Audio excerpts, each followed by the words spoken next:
اعوذ باللہ من الشیطان الرجیم بسم اللہ الرحمن الرحیم ہماز مشاء بنمیم صدق اللہ العظیم۔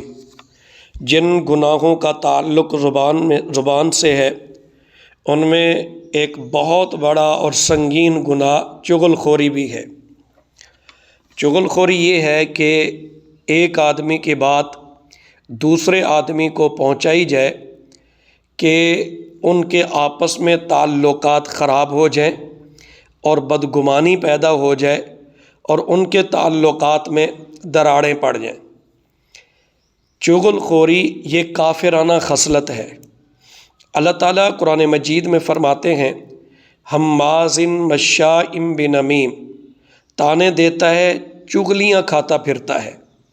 یہ ولید بن مغیرہ کے بارے میں نازل ہوئی آیت یا اخنس بن شریک، بہرحال فرمایا کہ یہ کافروں کی خصلت ہے کہ وہ چغلیاں لگاتے ہیں اور آپس کے جو تعلقات ہیں ان کو بگاڑنے کی کوشش کرتے ہیں۔ اسی طرح فرمایا وَيْلٌ لِّكُلِّ ہُمَازَةٍ لُّمَازَةٍ۔ سیدنا ابن عباس رضی اللہ عنہما سے پوچھا گیا کہ یہ آیت کن لوگوں کے بارے میں نازل ہوئی؟ تو فرمایا کہ یہ ان لوگوں کے بارے میں نازل ہوئی جو دو دوستوں کے درمیان جدائی ڈالتے ہیں، چغلیاں لگاتے ہیں اور لوگوں کے عیب بیان کرتے ہیں۔ تو اس لیے چغلی یہ انتہائی بری خصلت ہے، حد الوسع اس سے بچنے کی کوشش کرنی چاہیے۔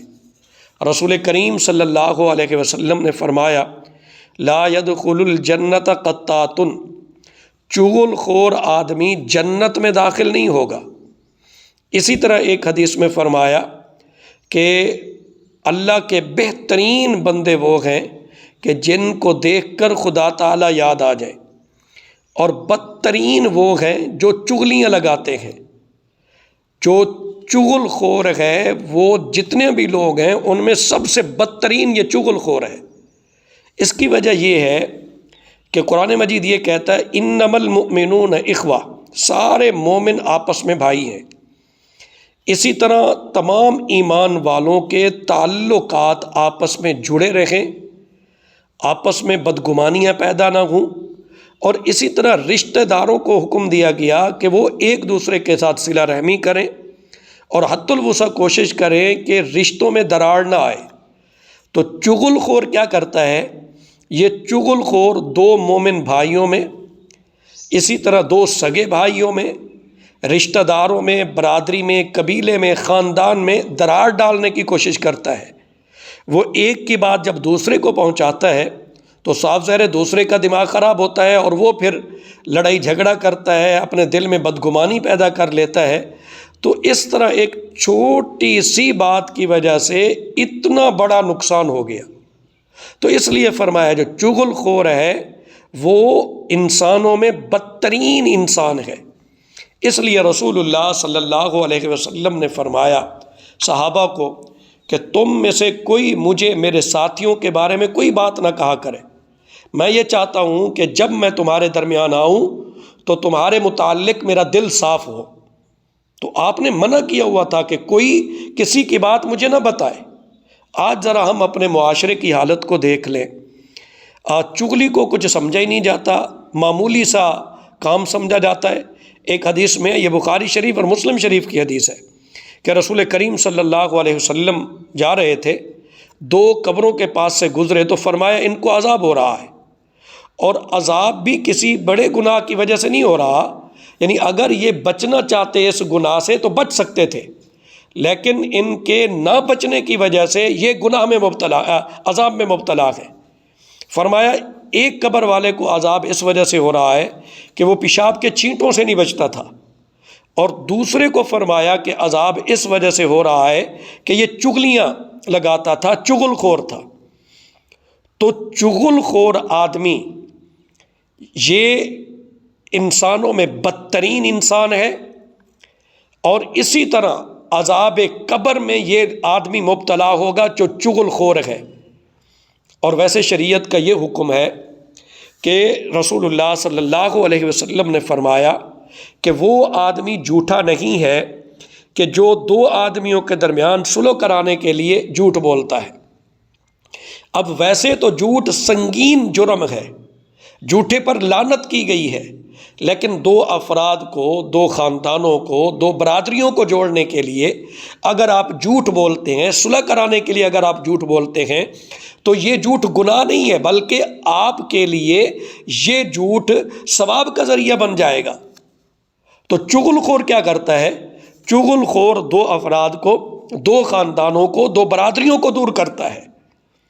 تو اس لیے حد الوسع کوشش کریں کہ چغلی سے بچیں، کسی کی بات کسی کو بھی نہ بتائیں۔ آپ کا محض زبان کا چسکا ہوتا ہے اور اگلے جو ہے خاندان ٹوٹ جاتے ہیں، بھائی ٹوٹ جاتے ہیں، برادریاں ٹوٹ جاتی ہیں، بہت بڑا نقصان ہو جاتا ہے۔ امام غزالی رحمۃ اللہ علیہ نے ایک واقعہ لکھا ہے حماد بن سلمہ کے حوالے سے، فرماتے ہیں کہ ایک آدمی نے ایک غلام خریدا، لیکن بیچنے والے نے کہا کہ میں یہ غلام سستا بیچ رہا ہوں اس وجہ سے کہ اس میں ایک بری خصلت ہے، اور وہ یہ ہے کہ یہ چغل خور ہے۔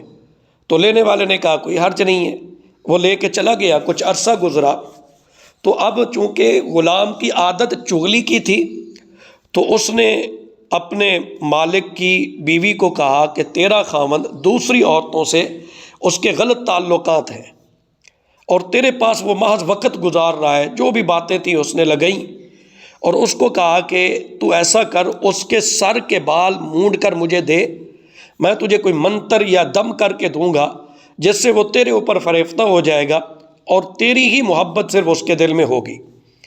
اب بیوی کو تو یہ بات کہی، اب اس کے خاوند کے پاس آیا اور کہنے لگا کہ تیری بیوی کے دوسرے مردوں کے ساتھ غلط تعلقات ہیں اور وہ اب اس کوشش میں ہے کہ کسی طرح تجھے قتل کر دے، اس لیے سوتے وقت خاص احتیاط کرنا کہیں وہ تجھے قتل نہ کر دے۔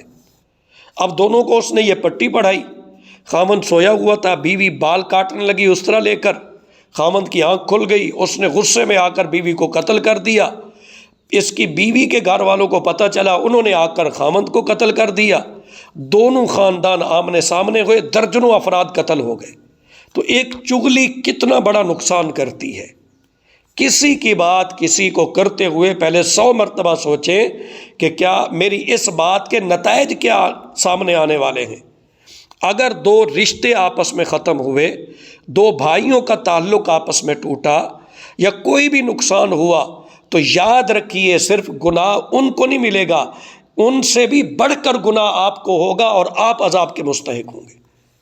خلاصہ کلام یہ ہے کہ چغل خوری یہ کافرانہ خصلت ہے، اور اسی طرح چغل خور جنت میں داخل نہیں ہوگا، پہلے سزا بھگتے گا پھر جنت میں جائے گا، اور اسی طرح چغل خور کو قبر میں بھی عذاب دیا جاتا ہے۔ اور جتنے بھی انسان ہیں، رسول اللہ صلی اللہ علیہ وسلم نے فرمایا چغل خور ان میں سے بدترین انسان ہے۔ اب ذرا ہمیں خود کو دیکھنا چاہیے کہ ہمارے اندر یہ خصلت ہے، اگر ہے تو دور کرنے کی کوشش کریں، اور جو ہو چکا اس پر توبہ کریں، اور اگر نہیں ہے تو شکر ادا کریں اور آئندہ محتاط رہیں۔ اللہ تعالی ہمیں سمجھنے کی اور عمل کرنے کی توفیق عطا فرمائے، آمین ثم آمین۔